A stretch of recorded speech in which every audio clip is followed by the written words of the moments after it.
Hello everyone, this is Will, And this is Alex. and welcome back to another episode of They Mostly Come Out at Night. Give me your arm. No. Mostly. Wow, I knew this would happen eventually in the podcast. I didn't think it would be so soon in the 70s.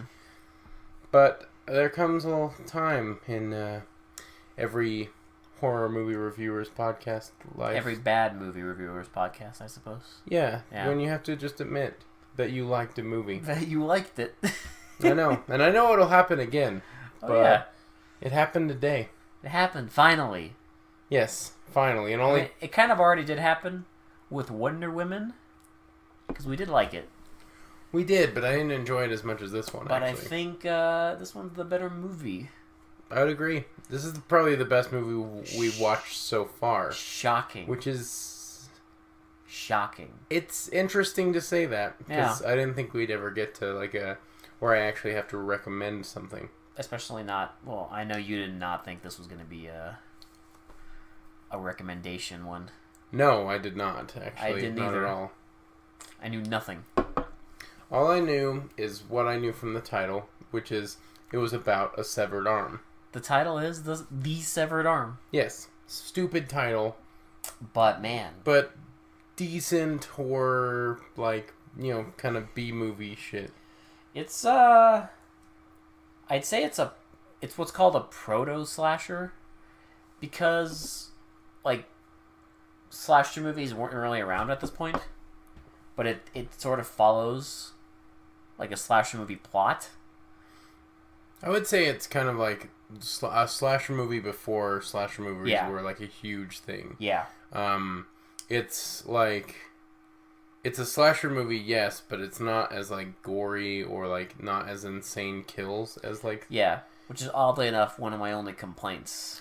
right. That about doesn't it. have the crazy killing stuff. Yeah, especially considering the title. The only one that kind of got me was the one at the end. Yeah, that was That was pretty crazy. unexpected. But I mean, more on that later. Yeah, Yeah, so it's interesting because you think it's gonna be bad, but then it's kind of and it's not. they had really good atmosphere, which is crazy. Yeah, which goes I a was long way. not expecting that in this kind of movie, especially from how cheaply it made it looks. Oh, it's very cheap. It looks very cheap, but it's effective. It's kind of weird. The cheapness almost adds to it. It kind of does in a way, I think. It's inspirational. Yeah. So yeah, let's I guess get into our critique and our review of it. Mm-hmm. All right, so we start out with a morgue, and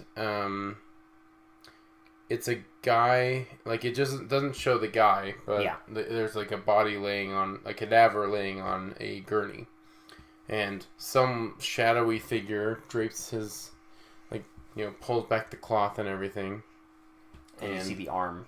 and you see his arm fall out, over the gurney, and this shadowy figure chops it off, and the arm falls to the floor. It falls to the floor and you get And the credits. And that's when we see the severed arm. Yeah. Yeah. Message. A rubber arm falls down and yeah. We get our opening credits. And I just want to say right off the bat that I really dig the soundtrack.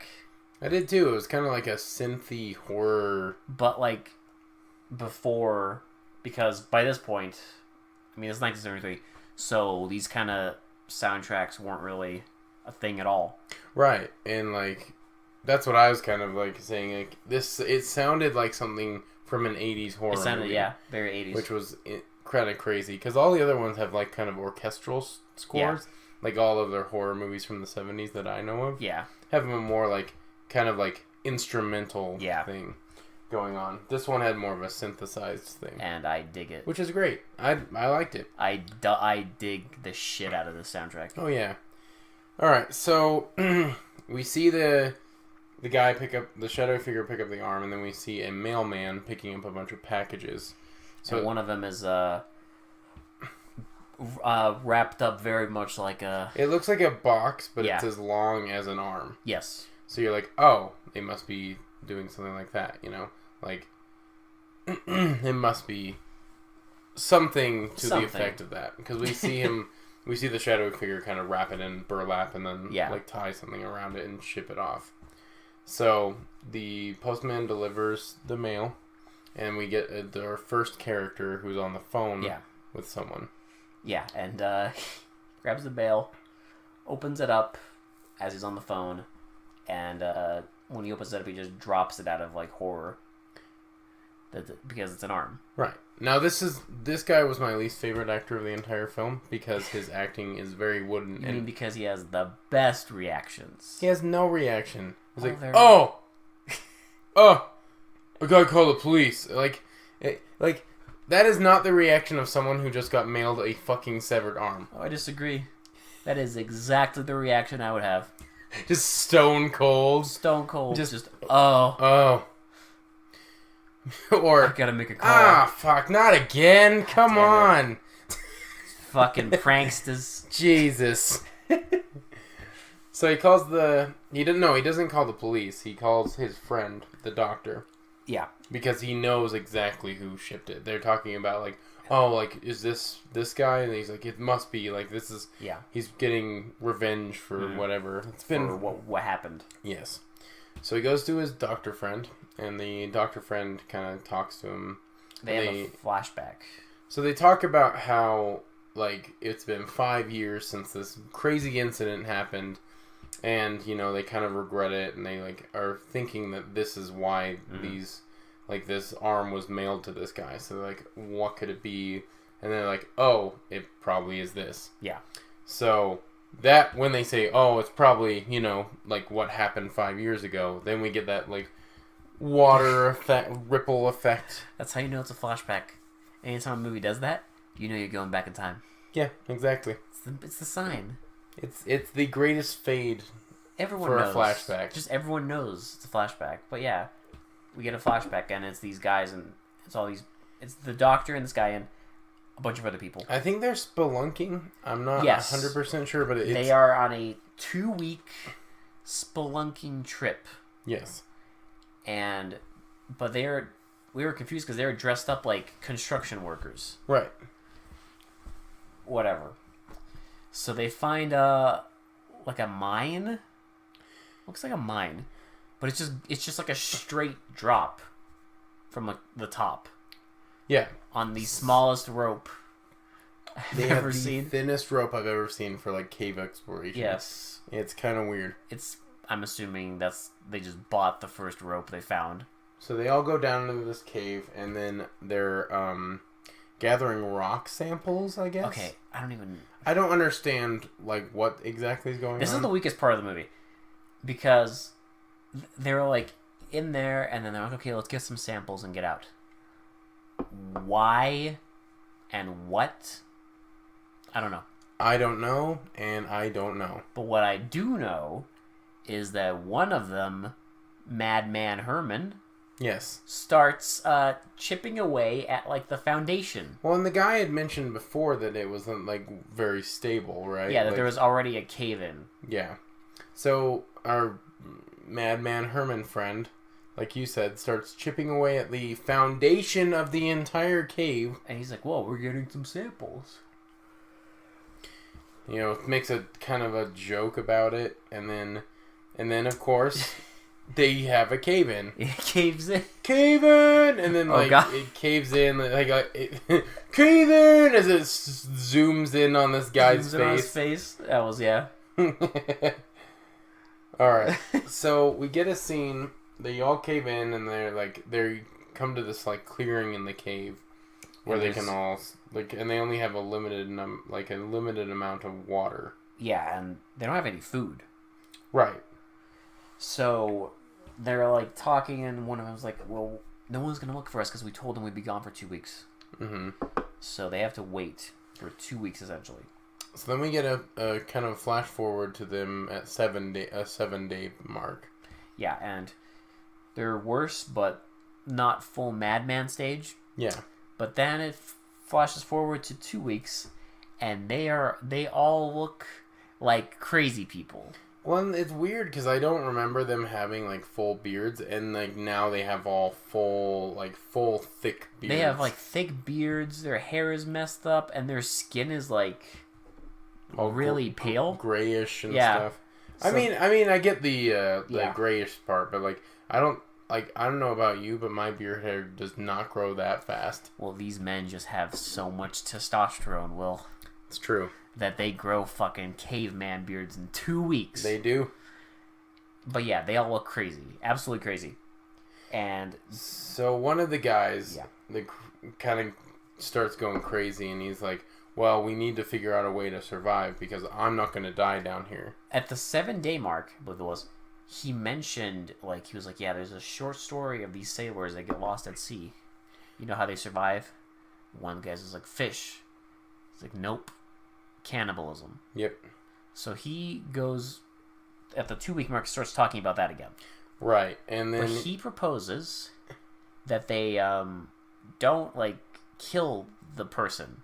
right. That they eat a part of him. He proposes that they all draw straws, and whoever gets the shortest straw decides which limb Yeah. they're going to cut off so they can eat that Yes. limb. And there's, it takes a while to like convince everybody, because at first it's just him, and then another person is like, yeah, it's survival, and then etc., etc., etc. They're all convinced. They do it. They finally get to the crazy point, and he like rips a bunch of paper, like different pieces of paper, Yeah. and he hands them to each of the guys, and they all. It's this kind of tense scene of them all drawing straws. Well, straws. I say like paper. Yeah, but it's supposed to be, yeah. And then finally, one of the guys draws the shortest piece of paper and starts. I think anyone would starts freaking the fuck out. But that's not it, because they jump on him. Oh, they forget everything about like making the guy choose his limb or anything like that. They just attack him. One of them even yells as he's attacking him, "Your life is ours," which is great. I'm like, did they forget about like? Yeah, they did. Not to sound like Palpatine here, but what about democracy? Fuck democracy. Fuck it. Apparently, like, just goes out the window when they're like, "Oh, Yeah. we can actually cut off his whatever." But then he like convinces them, like, just give it more time, give it more time. So they kind of let him go, and they're like, "Okay, like maybe we went a little crazy. Sorry, Yeah, I think- our bad. We're just It's hungry." fine, because that's fine, because he gives them a reason. They're all sleeping. He wakes up, takes a giant rock. Now, this is the one scene of the entire movie that I think I didn't really understand why exactly this transgressed. I know why. It's called plot convenience. Well, okay, fine, you got me there. The magic of plot convenience. So he wakes up, he takes a rock, and he just like drops it on the guy next to him Yeah. and hurts him pretty bad. Yeah, and the guy's like, "He tried to kill me! He tried to kill me!" So then they just go all fucking They're just insane. like, fuck it. They knock him out and they cut his arm off. Yep. Now, plot convenience. They needed a reason, I guess, to like have them cut off his arm just immediately without even like Yeah, questioning it. right. And that's what they came up with, I guess. Now, even more plot convenience and kind of a big fuck you to the entire the entire operation. Right, the like second after they cut off the guy's arm, the rescue team starts coming in. I was like, "Holy shit!" Yep. So they didn't even get a chance to feast. Nope, they didn't even get a chance to eat his arm. And They have to quickly come up with a reason, like yeah, why, because they're like all have their reputations on the line apparently. yeah. And their big explanation that they came up with is that his arm got hurt in the cave-in, and they had to amputate it. Right. And that he was like, he lost his mind in there. Yeah. So they take him. A fake ambulance shows up. It's a van that's decorated like an ambulance with like 2 fake sirens on either side. But it's not even decorated like an ambulance because it's green. Right. It doesn't look like an ambulance You ever see at a all. green ambulance? Well, Will? it also doesn't have any markings. It's Nope. just, it's literally... And there's like a couch in it. Remember? Yeah. In the back. So, they start putting the guy that has the amputee into the quote-unquote ambulance. Yeah. And he's like, I told you to wait. I told you to, like, reconsider. I'll never forget this. I'll never forget this. Yeah. I'll remember. Well, someone doesn't forget this. And, end flashback. End flashback. So the doctor and him are talking about how they thought he was in, like, a mental institution.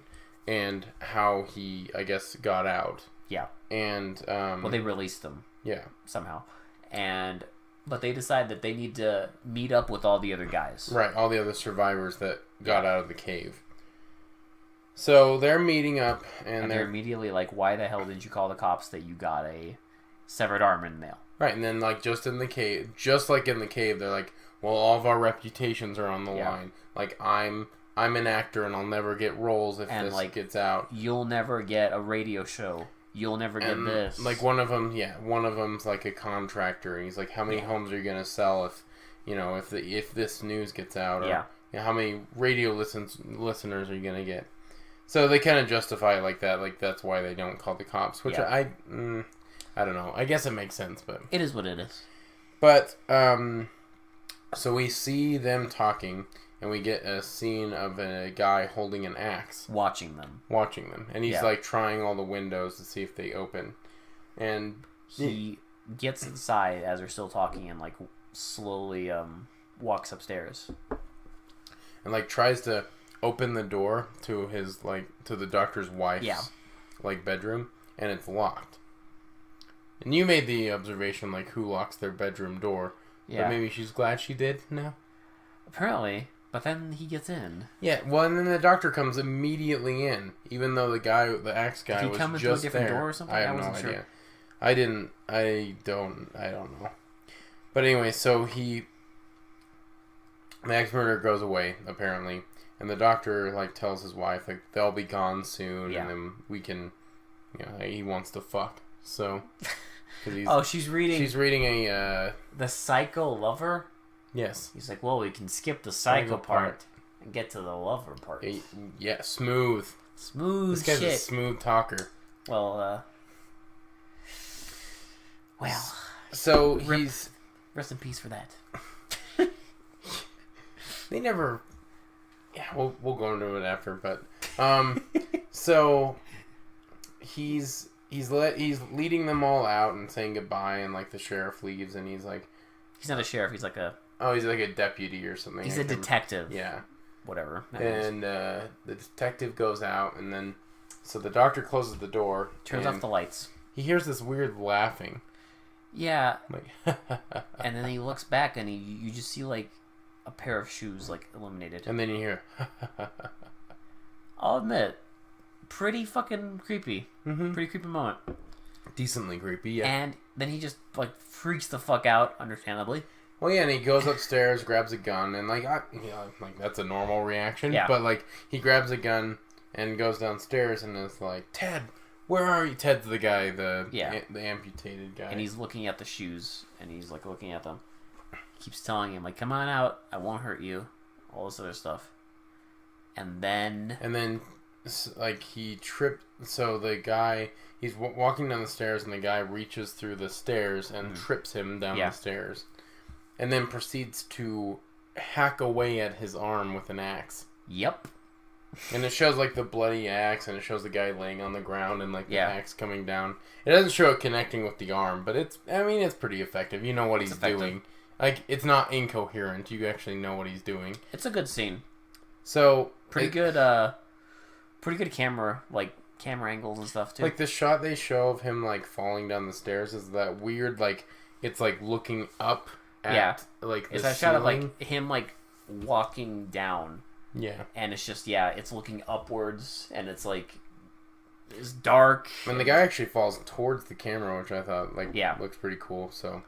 I don't know. It's effective, surprisingly. Like, again, it's weird to sing praises in this podcast. Like, I don't want to, but god damn it, this one actually wasn't that bad. Sometimes you have to. So, let's see. I got my notes here. Sorry. He's in the hospital. Right. And they're there, and talking the same thing. So they lie to the wife and say like they don't know who would do this, and they're not going to call the cops and stuff like that. Yeah.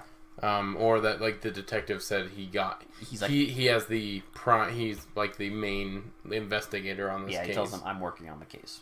So, we get a scene. So they lie to the wife, and everything goes on as normal. And then one of the guys is in his. We just call him the main character. The main character, he is kind of the main character because a lot of shit happens to him. So he goes home and starts taking a shower. Sort of.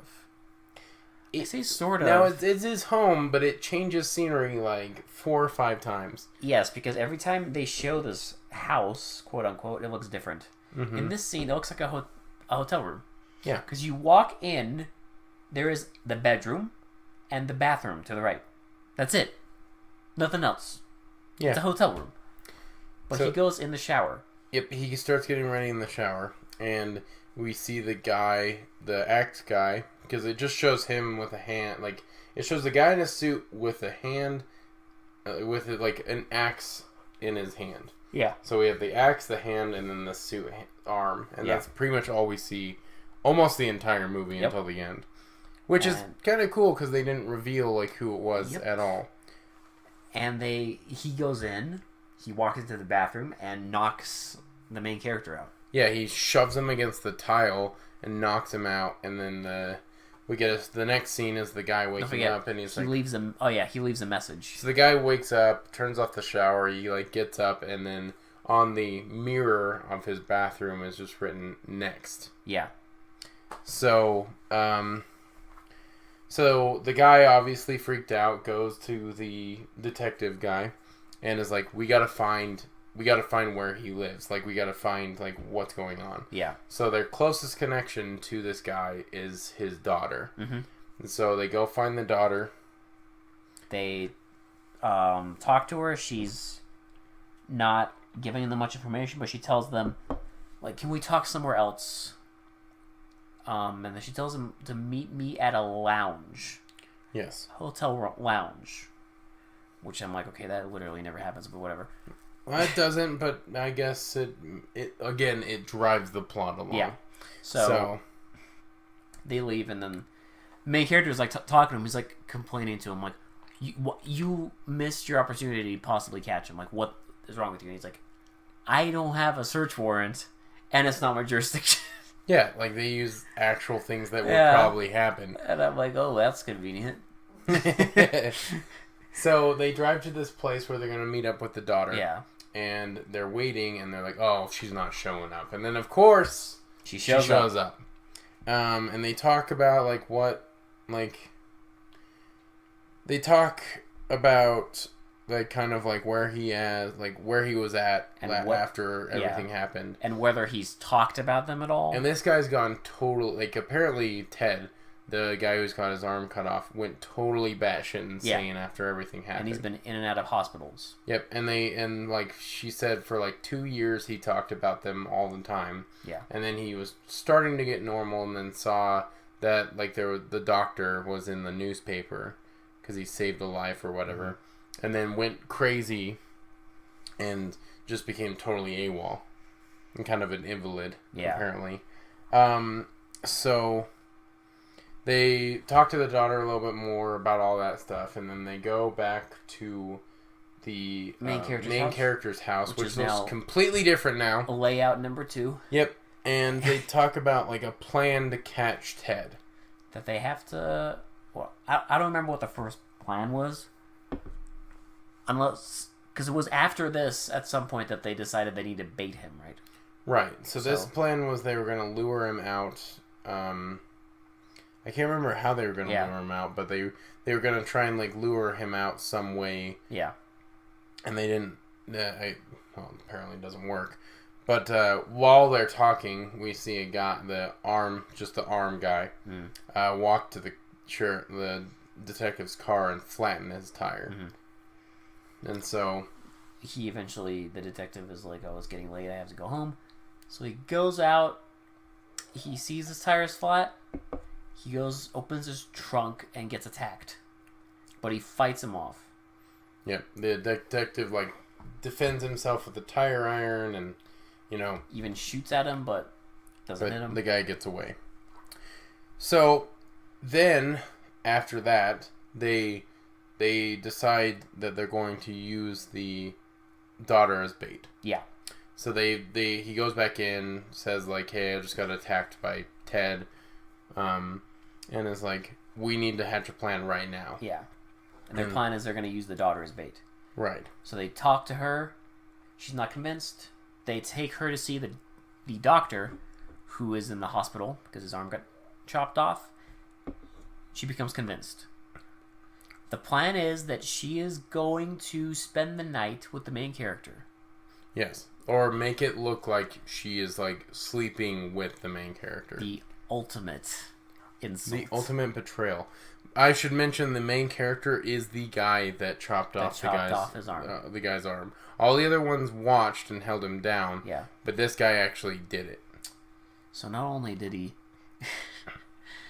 take his arm, he took his daughter. That is the pure definition of insult to injury.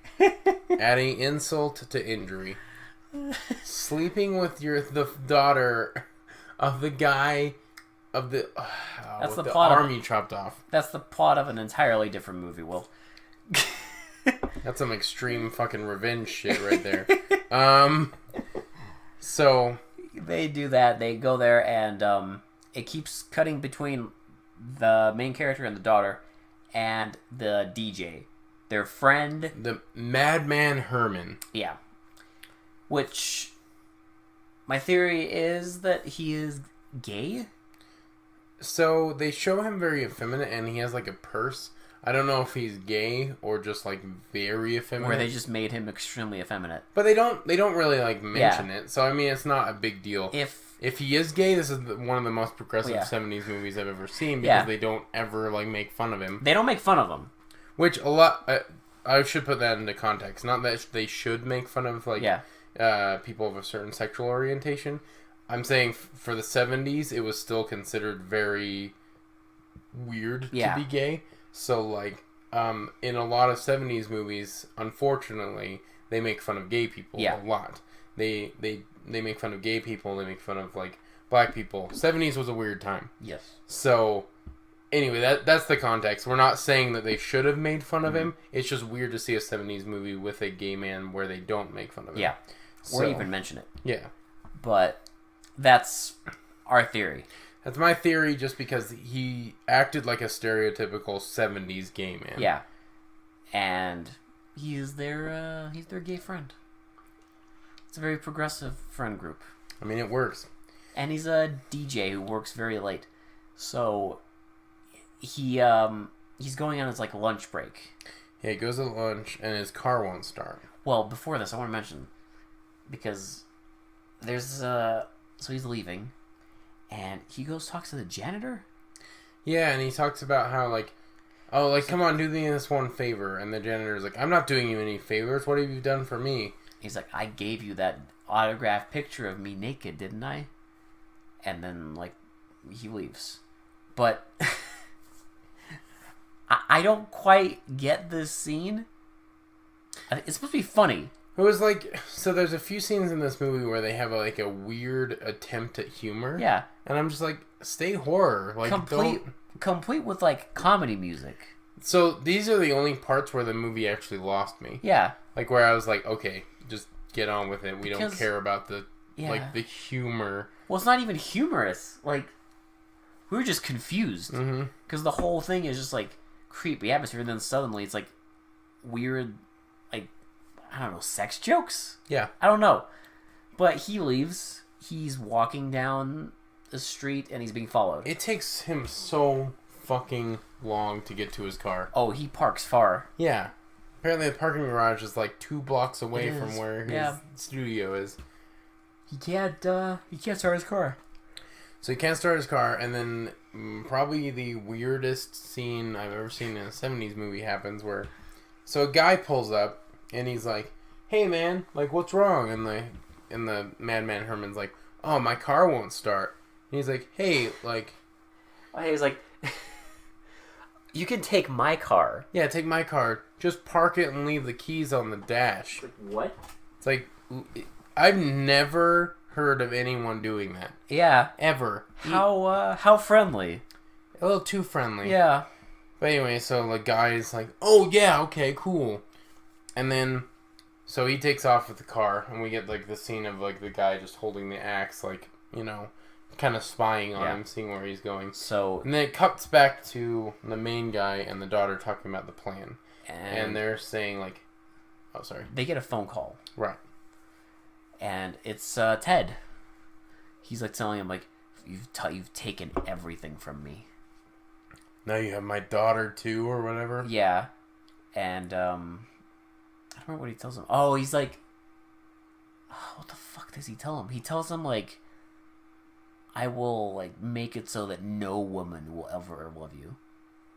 Yeah. Something like that, right? Yeah, like very threatening. Yeah. And that's done. And then he calls into the radio station. So Herman is back to work. And he calls in there and he requests a song. Be Seeing You. Be Seeing You. So he requests that. Some more shit happens. He calls in again. I will mention that the radio guy said a really hilarious joke that I... Beauty and obese. Yeah, he was like, don't call me, stay away from me, and don't ever see me again. Or from the Disney original movie, Beauty and Obese. I don't know why that caught me off guard, but it did. It caught me off guard too, and I could not stop laughing. It was pretty hilarious. It was good. I will admit, like that was the only like attempt at humor that they actually got me. Yeah. So, but he keeps like doing his DJ shtick and getting phone calls, and eventually he figures out who it is. Right. That it's Ted, and so he calls the operator to trace the call. Right. And they say next time he calls in, just have us on the line so we can trace the call and see where he's coming from. So he calls in again, and they trace the call, and they tell him that the calls are coming from the radio station. I just want to mention before you describe the rest of the scene, they play this weird like synthesized alarm sound. Yes, and it's pretty effective at like gaining the tension. Like as soon as she tells him like the calls are coming from inside the radio station, the like alarm synthesizer music starts going off. Yeah, it's kind of effective. I was like, wow, okay, it made things more tense, which is great. No, it's good. And he's trying to do his like radio thing and he can't because he's freaking the fuck out. Well, I think he even says at one point, because he's recording on the station, and he says there's someone in the station. Yeah, because he keeps saying like, this is Herman, and he'll like stop and he does it again, and eventually he's just like, there's someone in here. And then you see, because he's like, so the way it's set up is like he's at the, what do you want to call it, the stuff. It's like the recording booth. Yeah. So it's like where you play all your music and like record your voice. So he's sitting at that, and then in front of it is like a giant like window into the room, and so the axe guy is behind the window, like slowly approaching. Well, and Herman keeps saying like, "Oh, like I didn't go along with it. I told him not to do it, and all this stuff." Is trying to like bargain with the guy.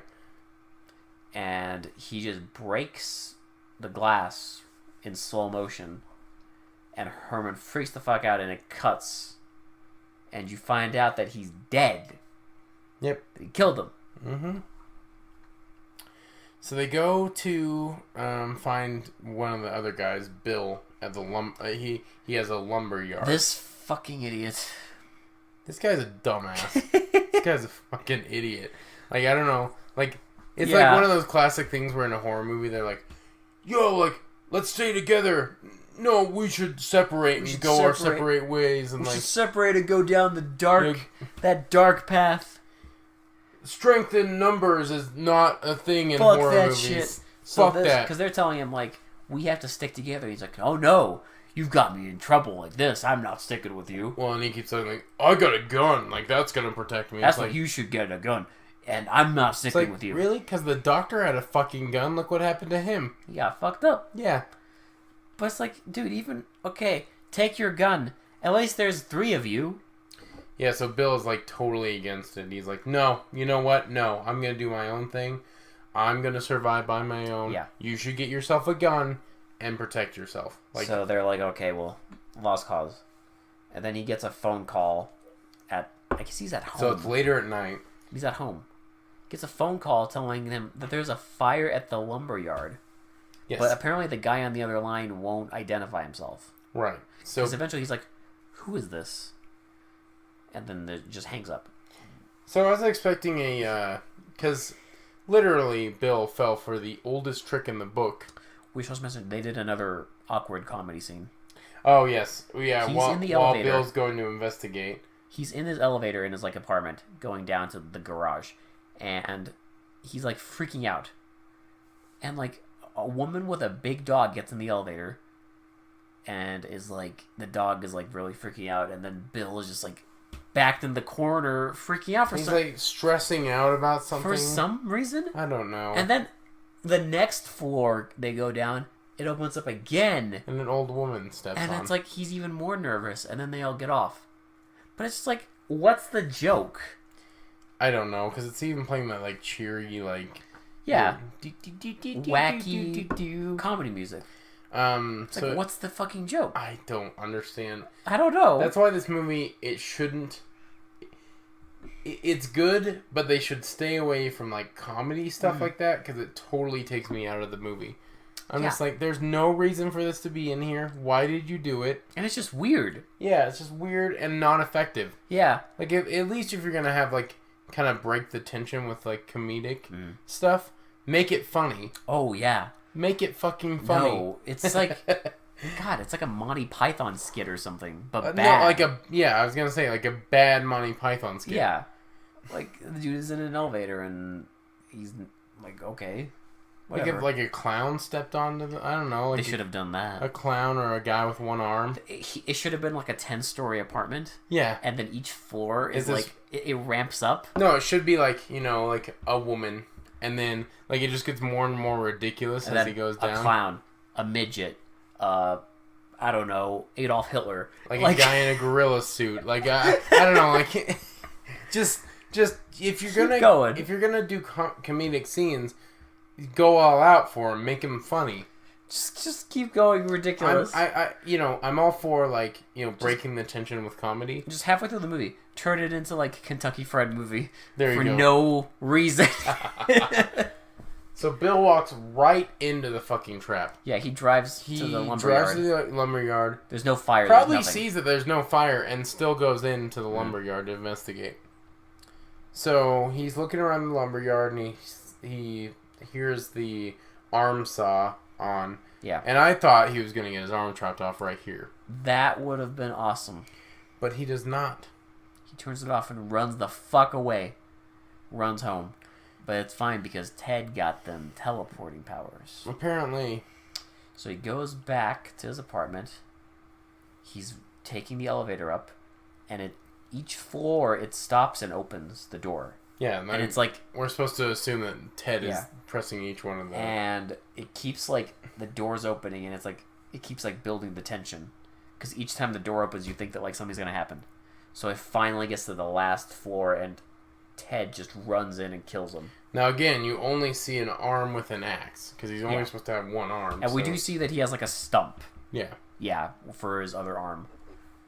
So he kills him too, because the main character. Oh yeah, because the daughter was on the phone with Ted, and she tells the detective and the main character that like he's going to meet Bill. He's going to Bill's house. Yeah. So the main character immediately runs there and like opens the elevator and he sees the dead body. Yeah, Bill's And on the the ground. And the arm is like cut off and everything. So then it cuts to a scene of where the daughter's saying that Ted called her back and wants to meet with her. And so They're gonna meet at the beach. so the main character and the detective are like, you know, see an opportunity, Yeah. and they're like, okay, well, this is where we're gonna get Bill. Like he either needs help or we need to stop him right here. So, we get a scene of them driving, and the good dad's talking. So the main character is talking with the daughter, and is like, well, like, you know, we don't want to kill him, but we also know he needs help. Mm-hmm. Like, so we might have to take those measures in a way. So, the daughter is like, you know, all this stuff, like, don't kill him, and he's like, he's not going to go for this because he thought I was coming alone. And when he sees me with you, like, who knows what'll happen. Right. And the main character is like, oh, well, someone's following us already. Yeah. And she's like, oh, it must be the detective. And he's like, no, the detective is already at the beach. So they get there. The detective is like, okay, it's like a beach, and then there's a cliff, like, overlooking it. And the detective is on the top of the cliff with a sniper rifle. Yeah. He means business. Well. He means business, but so did Ted. Yes, because they are down there waiting, and then Ted walks up to him, and we get the best death scene in the movie, where he, like, incapacitates the detective, and they look up there, and they're like, what the hell's going on? And they just see him, and then, like, his body drops. Yeah. But we see that it's attached to a rope, and I was my first assumption was he's going to hang him. That was my assumption. Nope. Well... So he keeps dropping. You see the rope, like, extending out, and then it, like, snaps. And you see his arm get ripped off. Yep, his arm gets ripped off, and it's just hanging on the rope. Pretty graphic, I might say. Pretty insane. Yeah, pretty good. Pretty good. So then, of course, in typical horror movie fashion, the main character is freaking the fuck out. Yeah, and he almost gets run over by Ted. Yeah. So he kind of evades him. The daughter picks him up and tells him that she's going to take him to her brother's cabin, right? Right. Yeah. Because the main guy's like, just take me anywhere. I just need to get away from Ted. Because he doesn't want to die. How dare he? He's so entitled, Will. But they saved the best for last because he's the one that actually chopped off his arm. Yes. So they drive to the cabin where their brother is supposedly supposed to be, and, like, the main characters think he's like, well, Ted's gonna find us there. And she tells him that he doesn't know about this place. Yep. So then the main character gets out and is like, hey, like, what were you talking about in this place? Like, all this stuff. Like, I thought your brother wasn't supposed to be here. And then she points a gun at him. She points a gun at him, and she's like, there's someone I want you to meet. And he thinks it's Ted, and he, like, runs at him and knocks him out. Yep. And then as Ted knocks him out, it zooms up on him, and it's the son. He takes off his mask, and it's her brother. Yep. And yeah, he unbuttons the coat and, like, puts his arm through and has two arms. What a twist! They got him. Got him, boy. Wow. Like, yeah. I actually, like, was, you know, I wasn't like, oh my god, but I was like, I was like kind of surprised at that. Cause you like kind of jokingly guessed it. Right? I think I said it right before. You said it like literally a minute before it happened. I'm like, what if it's the siblings? Yeah. What if he's like, cause we were talking and I was just like thinking like, part of me thinks like it can't be that simple. Right. There's gonna be a twist. And then you said, like, well, maybe it's the siblings. Yeah, because they hadn't shown the brother at this point. Yeah, they hadn't shown him, so we wouldn't have known. Well, there you go. So, we get a scene of the daughter and the son walking into where Ted is. Yeah. And Ted is totally just an invalid.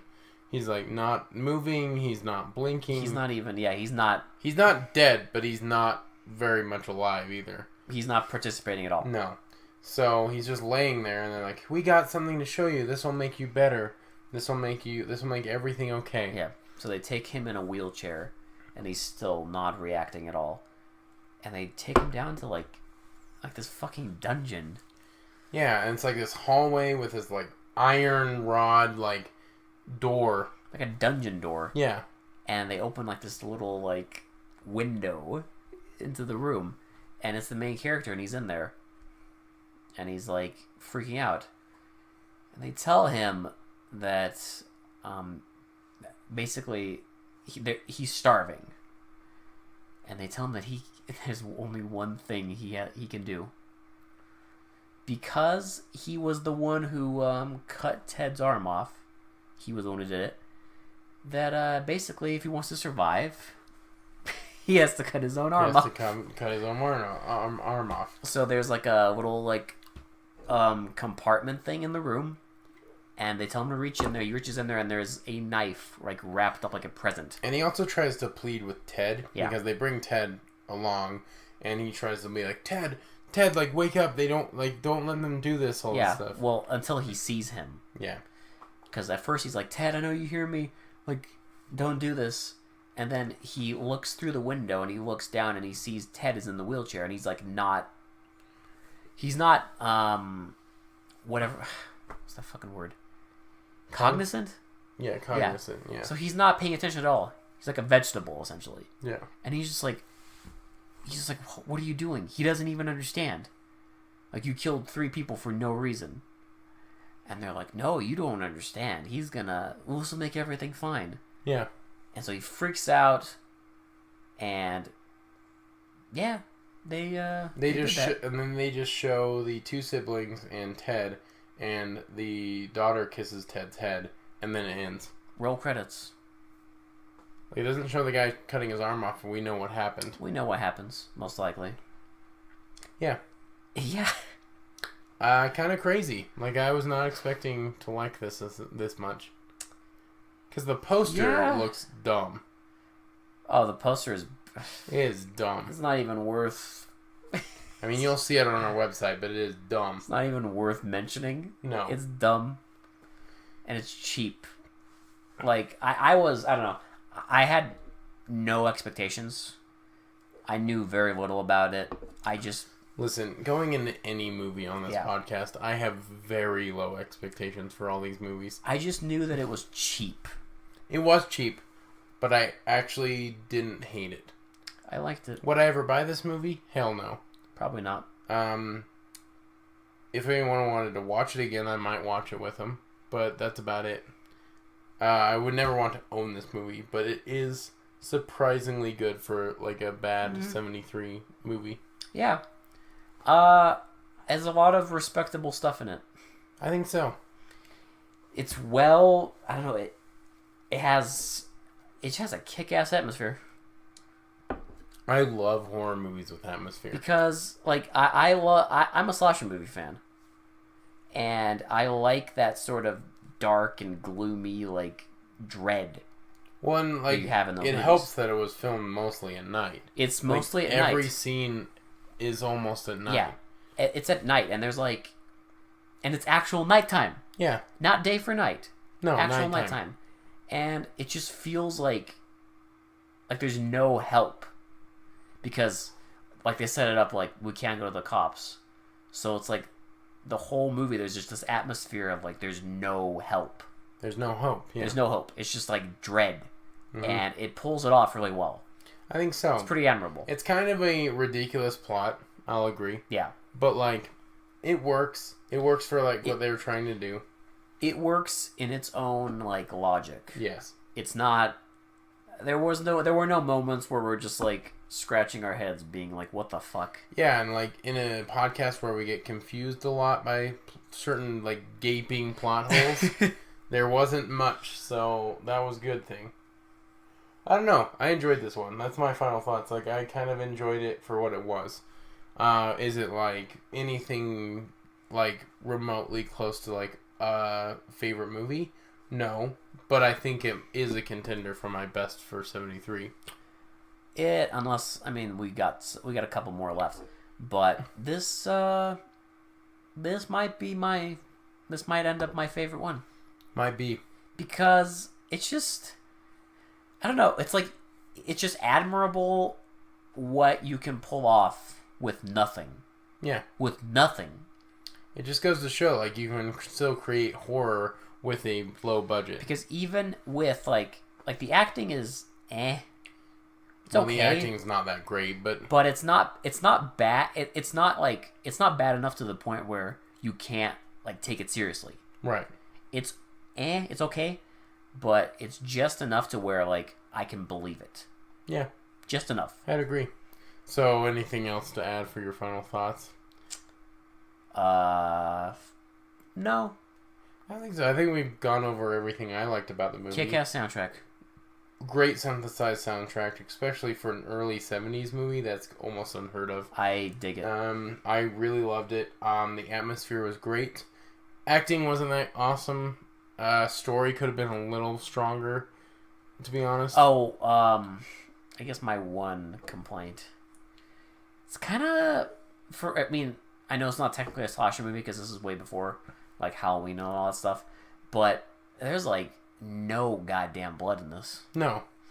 There's a little blood on the axe when he's cutting off the doctor's hand, but that's about it. That's like my only real complaint is that more would have been cooler, but My only complaint is if you're going to add comedy to your horror movies, do it right. I would say just take those scenes out. Take those scenes out and it would have been an okay movie. Because you don't gain anything from them. And you wouldn't lose anything if you took them out. So true. And that's my main complaint is just like, there didn't need to be those scenes. Like, stop trying to... I get you're trying to break the tension with comedy, but there's better ways to do it. The one shining grace of that is that there were only 2 of them. Yes. And they were short. Thank God. And they were short. Yes. Because it could have been like... Well, let's just say that this movie is a million times better than Super Chick. Oh, God. Yes. This was a piece of shining gold compared to Super Chick, because that was fucking awful. It was fucking horrendous. If you want to watch it for yourself, it is on YouTube. You just search The Severed Arm. It comes up like almost right away, especially if you put The Severed Arm 1973. And I'm going to speak for both of us when I say that we recommend it. Yes. We recommend it. I would, completely. Not even like... I never thought I'd say this, but yes. Not in get drunk with your friends and watch it. Like, no, you can enjoy this movie even if you're sober. Yes. Because I think if you're a horror movie fan, and especially if you like, say, low budget kind of indie horror movies, I think there's a lot for you to enjoy. There's a lot of meat here. Yeah. Which is great. Just trim a little bit of fat and we're good. Yeah. That's what we should do. We should take the movie and delete those scenes. And just, like, find the director and be like, hey, we fixed it. Here's the director's cut. Like, without the comedy. We fixed it for you.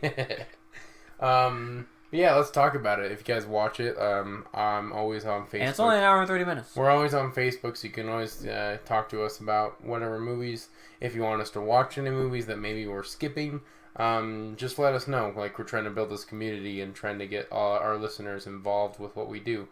And we're trying to, like, be bigger and better. And, you know, any criticism is always welcome as well. So, anything we could do better. Thank you guys so much for listening. I really appreciate all the support. We got a new follower too, which is awesome. We're up to 7 now. Shout out, homie. Yeah. Whatever your name is. I can't remember, to be honest. I know. I think it was one of those like gibberish names. Yeah. That people think. But anyway, any support is appreciated, and I know we're kind of small right now. We've only been going for about a half a year, so we really appreciate all the support and all the downloads. So. Anyway, thank you so much for listening. For They Mostly Come Out at Night, this has been Will. And this has been Alex. And we will talk to you all later. Don't go spelunking. Beauty and Obese. Ka-chunk.